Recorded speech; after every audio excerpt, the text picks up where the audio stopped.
ચોથા અને પાંચમા શ્લોકમાં જે કીધું ભગવાને એને સમજાવવા માટે આ શ્લોકમાં ભગવાને એક સુંદર ઉદાહરણ આપ્યું છે. સામાન્ય રીતે ભ્રમ અને પ્રાણીઓ વચ્ચે કયો સંબંધ હોય છે? સંબંધ કેવા પ્રકારનો હોય છે? સંબંધોમાં જોઈએ તો સંયોગ, સમવાય કે તાદાત્મ્ય નામના 3 પ્રકારના સંબંધ હોય છે. ઢોલ છે, ઢોલ એને વગાડવા માટે એની દાઢી સાથેનો સંબંધ એ સંયોગ સંબંધ છે.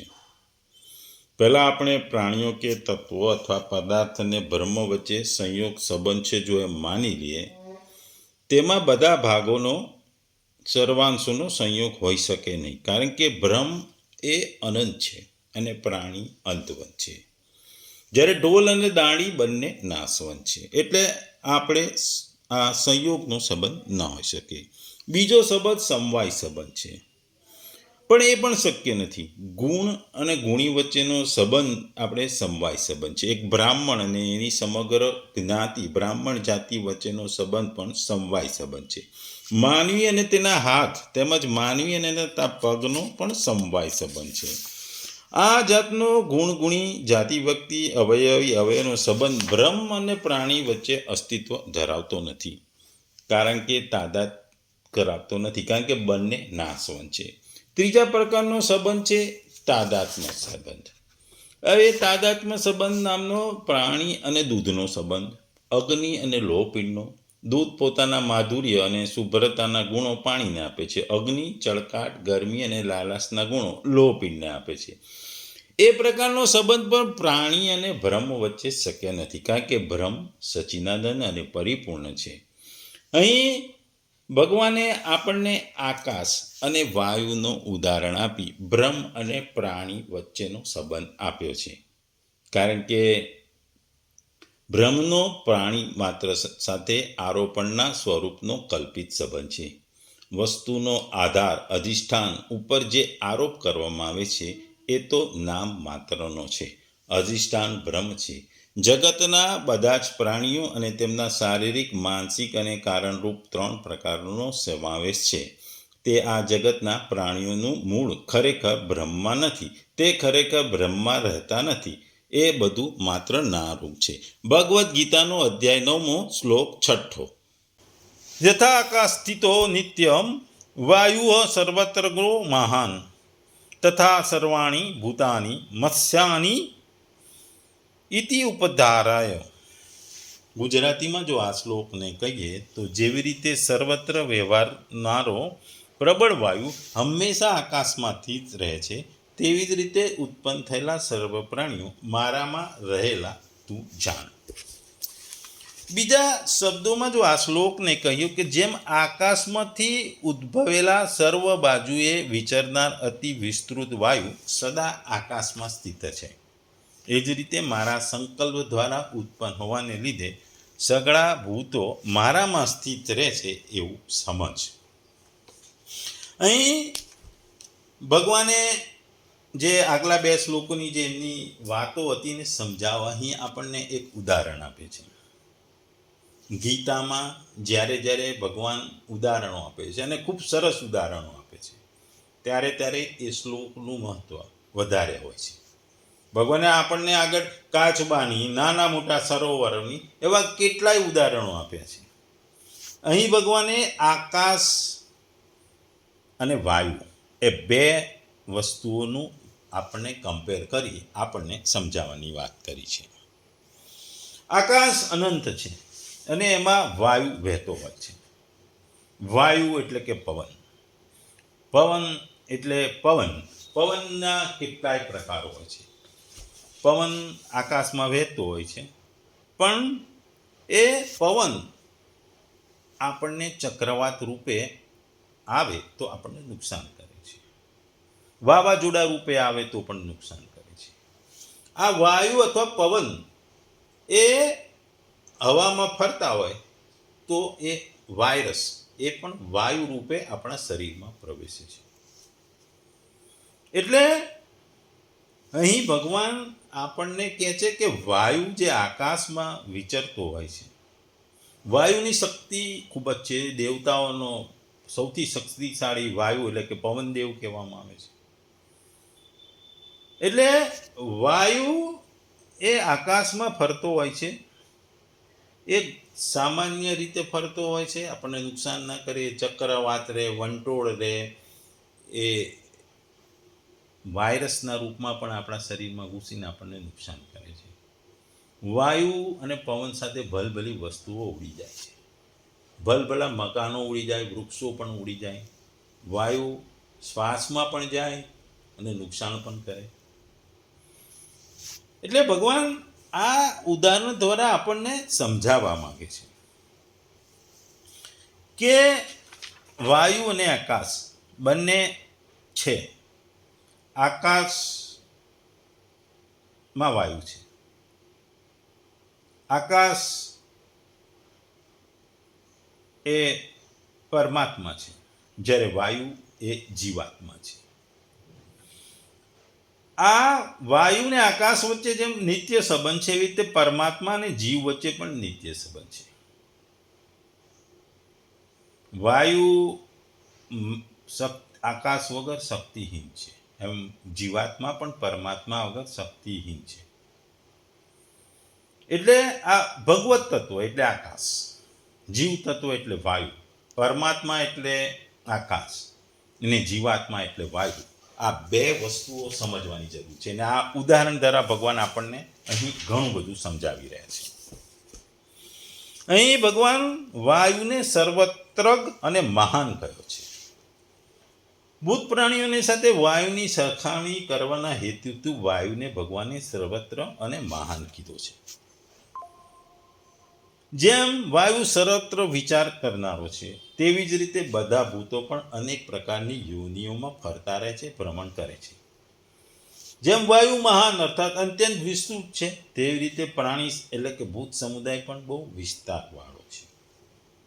અહીં ભગવાને નિત્યમ પદનો પ્રયોગ કર્યો છે, કારણ કે વાયુ આકાશમાંથી ઉત્પન્ન થાય છે, આકાશમાં જ રહે છે અને આકાશમાં જ લીન થાય છે. આ ભાવ જણાવવા માટે નિત્યમ પદનો અહીં પ્રયોગ કરવામાં આવ્યો છે. અહીં અભિપ્રાય એટલે કહેવાનો મતલબ એ છે કે બધી જ અવસ્થાઓ અને બધા જ સમયે વાયુનો મૂળ આધાર આકાશ છે. એ જ વસ્તુ ભગવાન કહે છે કે જેમ વાયુ આકાશમાં સ્થિત છે, તેવી જ રીતે બધા ભૂતો મારામાં સ્થિત છે, એવું ભગવાન આ શ્લોકમાં કહે છે. આકાશની જેમ ભગવાનને સમ, નિરાકારતા, અકર્તા, અનંત, અસંગ અને નિર્વિકાર બતાવવા માટે, તેમજ વાયુની જેમ સમસ્ત ચરાચર ભૂતોને ભગવાનથી ઉત્પન્ન થયેલા, તેઓમાં જ સ્થિત રહેતા અને તેઓમાં જ લીન થતા બતાવવા માટે આ પ્રમાણે ભગવાને કહ્યું છે. જેમ વાયુની ઉત્પત્તિ, સ્થિતિ અને પ્રલય આકાશમાં થાય છે અને તેથી તે ક્યારેય કોઈ પણ અવસ્થામાં આકાશથી અલગ રહી શકતો નથી, હંમેશા આકાશમાં સ્થિત રહે છે. આમ હોવા છતાં પણ આકાશનો વાયુ સાથે અને તેના ગમન આદિ વિકારો સાથે કોઈ પણ પ્રકારનો સંબંધ નથી. આકાશ હંમેશા વાયુથી અતીત છે. તેવી જ રીતે સમસ્ત પ્રાણીઓની ઉત્પત્તિ, સ્થિતિ અને પ્રલય ભગવાનના સંકલ્પ પર આધારિત છે અને આધીન છે. તેથી જ સંપૂર્ણ ભૂત સમુદાય હંમેશા ભગવાનમાં સ્થિત રહે છે. તેમ છતાં ભગવાન તે ભૂત સમુદાયથી સર્વથા અતીત છે. ભગવાનમાં હંમેશા બધા જ પ્રકારોના વિકારો સર્વથા અભાવ હોય છે. એટલે ભગવાન આ ઉદાહરણ દ્વારા આપણને ઘણું બધી વસ્તુ સમજાવે છે. કારણ કે ભગવાન કહે છે કે વાયુ આકાશમાંથી ઉત્પન્ન થાય છે, તો પ્રાણીઓ પણ ભગવાનમાંથી એટલે પરમાત્માથી ઉત્પન્ન થાય છે. વાયુ આકાશમાં સ્થિત રહે છે, પ્રાણીઓ પણ પરમાત્મામાં સ્થિત રહે છે. વાયુ આકાશમાં લીન થઈ જાય છે, પ્રાણીઓ પણ પરમાત્મામાં લીન થઈ જાય છે. એટલે જેમ આકાશને છોડીને વાયુની કોઈ સ્વતંત્ર સત્તા નથી, એવી રીતે પરમાત્માને છોડીને પ્રાણીઓની એટલે કે મનુષ્યની કોઈ સ્વતંત્ર સત્તા છે જ નહીં. એ જ રીતે બધા જ પ્રાણીઓ ભગવાનથી ઉત્પન્ન થાય છે અને ભગવાનમાં સ્થિત રહે છે. એટલે ભગવાન એ કહે છે કે સર્વ કંઈ ભગવાન છે એ અનુભવ કરવાની વાત છે. આ શ્લોક સમજાવવા માટે કાર્ય કારણ ભાવ જેમ યોગ્ય રીતે જચે છે તેમ વિવર્તવાદ યોગ્ય રીતે જતો નથી. વિવર્તનો અર્થ થાય કે વિરુદ્ધ વર્તાવ, જે છે નહીં અને દેખાય છે, જેમ કે દોરડામાં સાપ દેખાવો, એટલે આ વિવર્તવાદ છે. વિવર્તવાદમાં બે સત્તા હોય, જેમ કે દોરડું અને તેમાં દેખાતો સાપ. બંનેની અલગ અલગ વ્યવહારિકતા અને પ્રાતિભાષિક સત્તા છે. પરંતુ આકાશ અને વાયુનું દ્રષ્ટાંત આપવામાં આવ્યું છે, જે બંને એક જ વ્યવહારિક સત્તા છે. એટલે તો ભગવાને ઉદાહરણ આપ્યું છે. એટલે કહેવાનો મતલબ છે કે દોરડામાં સાપની જેમ આકાશમાં વાયુ અધ્યક્ષ નથી, આકાશમાં છે જ નહીં. ટૂંકમાં આ શ્લોકમાં ભગવાન કહે છે કે જેમ આકાશમાંથી ઉદ્ભવેલો સર્વ બાજુએ વિચરનાર માન વાયુ નિત્ય જ આકાશમાં જ સ્થિત રહે છે, એ જ રીતે સઘળા પ્રાણીઓ પણ મારામાં સ્થિત રહે છે, એવું તું સમજી લે. આપણે જોઈએ છે કે વાયુ હંમેશા આકાશમાં સ્થિત હોય છે. એ સર્વ જગ્યાએ વિચરવાવાળો હોય છે. ક્યાંક એ નિસ્પંદન રૂપે હોય છે, ક્યાંક સામાન્ય ક્રિયાશીલ રહે છે, ક્યારેક વેગથી ચાલે છે, કોઈક વખતે ભયંકર તોફાન કરે છે, ચક્રવાત કરે છે, વાવાઝોડું કરે છે. પરંતુ એ ગમે તે હોય પણ એ વિચારવાવાળું આકાશથી અલગ થતો નથી. આકાશ રહે છે અને વાયુ પણ રહે છે, પણ એ આકાશથી એને આપણે જુદો પાડી શકતા નથી. એ આકાશને છોડીને ક્યાંય જતો નથી. તેવી જ રીતે 3 લોકોમાં અને 14 ભુવનોમાં વિચરનારા સ્થાવર જંગમ સઘળા પ્રાણીઓ પણ ભગવાનમાં જ એટલે કે મારામાં સ્થિત રહે છે, એવું અહીં ભગવાન કહે છે. ભગવાને જેમ આગલા 4 થી 6 શ્લોક સુધીમાં ભગવાને એક શબ્દ 3 વાર વાપર્યો છે, મસ્તાની. એનું કહેવાનો મતલબ એ થાય છે કે આ સઘળા પ્રાણીઓ મારામાં સ્થિત છે, મને છોડી ક્યાંય જતા નથી. આ પ્રાણીઓ પ્રકૃતિ અને પ્રકૃતિમાં કાર્ય શરીર વગેરેની સાથે ગમે તેટલો સંબંધ માની લે તો પણ તેઓ પ્રકૃતિ અને તેના કાર્ય સાથે એક થઈ શકતા નથી. અને પોતાને મારાથી ગમે તેટલા અલગ માની લે તો પણ એ મારાથી અલગ થઈ શકતા નથી. એ કહેવાનો મતલબ આ મત્સ્થાની શબ્દનો છે. ભગવાન કહે છે કે તમામ જીવો ભગવાનમાં સ્થિત રહે છે. ભગવાનમાં સ્થિત રહેવા છતાં પણ જીવોના શરીરોમાં ઉત્પત્તિ, સ્થિત અને પ્રલયનો તો ક્રમ ચાલતો રહે છે. ઉત્પન્ન થાય, સ્થિર થાય, પછી એનો પ્રલય થાય. આ ક્રમ તો હંમેશા ચાલુ રહે છે, કારણ કે બધા જ શરીરો પરિવર્તનશીલ છે અને આ જીવ પોતે અપરિવર્તનશીલ છે.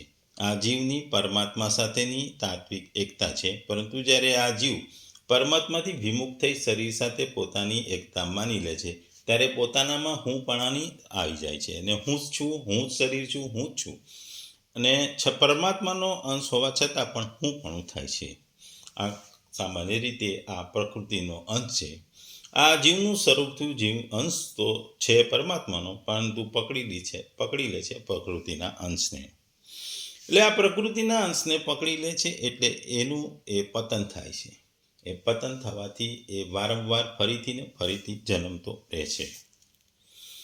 અહીં ભગવાન કહે છે કે વાયુને આકાશમાં નિત્ય સ્થિત બતાવવાનો મતલબ એ છે કે વાયુને આકાશથી તમે કદી અલગ કરી શકતા નથી. વાયુમાં એ શક્તિ પણ નથી કે તે આકાશથી પોતાને અલગ કરી શકે, કારણ કે આકાશ સાથેનો તેનો નિત્ય નિરંતર સંબંધ છે અથવા અભિન્નતા છે. વાયુ આકાશનું કાર્ય છે અને કાર્યનું કારણ સાથે અભિન્નતા છે. કાર્યને કેવળ કાર્યની દ્રષ્ટિએ જોતા કારણથી ભિન્ન દેખાય છે, પરંતુ કારણથી કાર્યની અલગ સત્તા હોતી નથી. જે સમયે કાર્ય કારણમાં લીન રહે છે તે સમયે કાર્ય કારણમાં પરાગભાવ રૂપે અર્થાત અપ્રગટ રૂપે રહે છે. ઉત્પન્ન થતા કાર્ય ભાવ રૂપે અર્થાત પ્રગટ રૂપે રહે છે અને લીન થતા કાર્ય કારણ રૂપે અથવા પ્રધ્વંસા ભાવ રૂપે રહે છે. કાર્યનો પ્રધ્વંસા ભાવ નિત્ય છે અને તેનો કદી અભાવ થતો નથી. ટૂંકમાં ભગવાન કહે છે કે તમે ગમે તે હો, પણ તમારા ભ્રમને મારાથી અલગ કરી શકતા નથી. આ પૃથ્વી પર મીન્સ આ તમામ વસ્તુઓ મીન્સ કે 14 ભુવનો કે ત્રણેય લોકોમાં રહેતી પ્રાણીઓ મારાથી જ મારામાં સ્થિત રહે છે. એમને મારા ભ્રમ એટલે કે મારાથી એટલે કે ભ્રમથી અલગ પાડી શકાતા નથી. એ આ શ્લોકનું કહેવાનું મુખ્ય તાત્પર્ય છે. અહીં વાયુનો અર્થ સૂત્રાત્મા અથવા હિરણ્યગર્ભ પણ થાય છે. ભૂતોનો અર્થ જીવ ચેતન પણ થાય છે. જેવી રીતે ઘડાની ઉત્પત્તિ પહેલાં અને નષ્ટ થયા પછી તેની માટી ઘડો અસ્તિત્વ ધરાવે છે, ત્યારે વિશ્વની માટીથી જુદી નથી. અને કાળના 3 કણ ભૂત, વર્તમાન અને ભવિષ્ય પણ એ વિશ્વની માટીના પ્રકાર છે. તેવી જ રીતે જીવો ત્રણેય કાળમાં બ્રહ્મના સ્વરૂપનો છે. જેવી રીતે બધી જ ઉત્પન્ન વસ્તુઓ તેમની ઉત્પત્તિ, સ્થિત અને લય પહેલાં તેમના ભૌતિક ઉપદાન કારણથી અભેદ્રુપ સ્થિતિમાં અસ્તિત્વ ધરાવે છે, એ જ પ્રમાણે જીવો પણ તેની નાનાવિધ ઉપાધિ જેવી કે મન, બુદ્ધિ વગેરેની ઉત્પત્તિ પહેલાં તેમના અસ્તિત્વ દરમિયાન અને તેમના લય પછી પણ ભ્રમથી ભિન્ન નથી. ટૂંકમાં આ શ્લોકમાં ભગવાનની મહત્વતાનું બતાવવામાં આવ્યું છે કે ભગવાન સઘળા પ્રાણીઓની સ્થિતિ બતાવી રહ્યા છે અને ભગવાન પોતાની મહિમાનું અહીં વર્ણન કરે છે. ભગવાનથી પ્રાણીઓને અલગ કરવા અશક્ય છે. એના માટે ભગવાન અહીં વાયુ અને આકાશનું ઉદાહરણ આપી આપણને સમજાવી રહ્યા છે. કેમ સ્થિત રહેલો વાયુ આકાશથી અલગ પાડી શકતા નથી, એ જ પ્રમાણે તમે બ્રહ્મને પ્રાણીઓથી અલગ કરી શકતા નથી, કારણ કે પ્રાણીઓ ભગવાનમાં એટલે કે બ્રહ્મમાં સ્થિત રહે છે. ઉપનિષદોમાં પણ કહેવામાં આવ્યું છે યદ ભિયા વાતઃ પવતે, વાયુ ભગવાનના ભયથી વાયા કરે છે. તથા ઉપનિષદમાં પણ કહેવામાં આવ્યું છે એતસ્ય વા અક્ષરસ્ય પ્રશાસને ગાર્ગી સૂર્યચંદ્રમૌ અસૌ વિદ્યુતો તિષ્ઠત, એતસ્ત વા અક્ષરસ પ્રશાસને, ભગવાનની અધ્યક્ષતા સર્વોપરી આજ્ઞા દ્વારા જ સૂર્ય, ચંદ્ર તથા અન્ય વિશાળ ગ્રહો ફરતા રહે છે. આ બ્રહ્મ સંહિતામાં પણ સૂર્યની ગતિનું વર્ણન છે. એમ કહેવામાં આવ્યું છે કે સૂર્યને પરમેશ્વરની એક આંખ માનવામાં આવે છે અને તેમાં ગરમી અને પ્રકાશ પ્રસરવાની અપાર શક્તિ છે. તેમ છતાં ભગવાનની સર્વોપરી ઈચ્છા તથા આજ્ઞાથી પોતે નિર્ધારિત કક્ષામાં ભ્રમણ કરે છે. એટલે આપણા વૈદિક સાહિત્યમાં પણ આ વિશે પ્રમાણ મળે છે કે અતિ અદ્ભુત તથા વિશાળ દેખાતું આ ભૌતિક દ્રશ્ય જગત પૂર્ણ પુરુષોત્તમ પરમેશ્વરને સર્વથા આધીન છે. આ વસ્તુઓનો ભગવાન હવે પછીના શ્લોકમાં એની વધુ સ્પષ્ટતા કરે છે. ટૂંકમાં જે ચોથા અને પાંચમા શ્લોકમાં જે ભગવાને વાતો કરી હતી, જે ભગવાન આપણને વસ્તુઓને સમજાવી રહ્યા હતા, કે પાંચમા અને ચોથા શ્લોકમાં ભગવાને આપણને કીધું હતું કે આ આખું જગત મારા અવ્યક્ત સ્વરૂપમાં મારા વડે વ્યાપ્ત છે. બધા પ્રાણીઓ મારામાં રહેલા છે, પરંતુ હું એમનામાં નથી. પ્રાણીઓ પણ મારામાં રહેલા નથી. વાસ્તવમાં મારો ઈશ્વરીય યોગ જો બધા જ પ્રાણીઓને ધારણ કરતો હોવા છતાં તેમાં નથી વસતો, અને બધા પ્રાણી માત્રના સર્જક કારણે એ તો હું પોતે છું. આ બે શ્લોકમાં વિરોધાભાસ સાથે હોવા છતાં પણ જે વસ્તુ સમજાવવા માંગતા હતા ભગવાન, એ આ છઠ્ઠા શ્લોકમાં આ આકાશ અને વાયુના ઉદાહરણથી સમજાવે છે. આ સુંદર ઉદાહરણ અને ઉપમા આપણને આપે છે. જેવી રીતે હવા પણ એટલે કે વાયુ પણ કશા પણ સ્પર્શ અથવા સંગ વિના હંમેશા આકાશમાં તરી રહે છે, તેવી જ રીતે બધા પ્રાણીઓ અને પદાર્થો કશા સંગ કે સ્પર્શ વિના પરબ્રહ્મમાં રહે છે.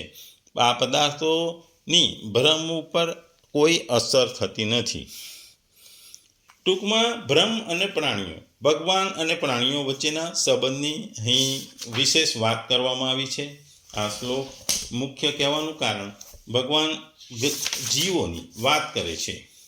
ભગવાન કહે છે કે વાયુ તો આકાશમાંથી ઉત્પન્ન થાય છે, આકાશમાં સ્થિત રહે છે, આકાશમાં જ લીન થાય છે. અર્થાત આકાશને છોડી વાયુને પોતાની કોઈ સ્વતંત્ર સત્તા છે જ નહીં. એ રીતે જ બધા પ્રાણીઓ ભગવાનથી ઉત્પન્ન થાય છે, ભગવાનમાં સ્થિત રહે છે અને ભગવાનમાં લીન થાય છે. અથવા ભગવાનને છોડી પ્રાણીઓની પોતાની કોઈ સ્વતંત્ર સત્તા નથી. આ વાતનો આ દ્રઢતાપૂર્વક સ્વીકાર કરવો જોઈએ એ વાત ભગવાન કહે છે. આ શ્લોકમાં વાયુ માટે બે પદ આપ્યા છે, સર્વત્ર અને મહાન. આથી એ સમજવું જોઈએ કે જીવાત્મા પણ સંસારની દ્રષ્ટિથી 84 લાખ યોનિઓ, 3 લાખ, 3 લોક, 14 ભુવન વગેરેમાં ફરતો હોવાને કારણે સર્વત્રગ છે. મહાન પદથી અનંત બ્રહ્માંડના બધા જીવો સમજવા જોઈએ. જેમ વાયુ નિત્ય આકાશમાં સ્થિત રહે છે, અર્થાત વાયુનો આકાશ સાથે નિત્ય સંબંધ છે, એવો જીવાત્માનો પરમાત્મા સાથે સનિત્ય સંબંધ એટલે કે નિત્ય યોગ છે. ટૂંકમાં પ્રાણી અને ભગવાન, પ્રાણી અને બ્રહ્મની વાત ભગવાન અહીં કરે છે કે બ્રહ્મ વગર પ્રાણીઓની શક્યતા નથી, જેમ વાયુ આકાશ વગર શક્ય નથી.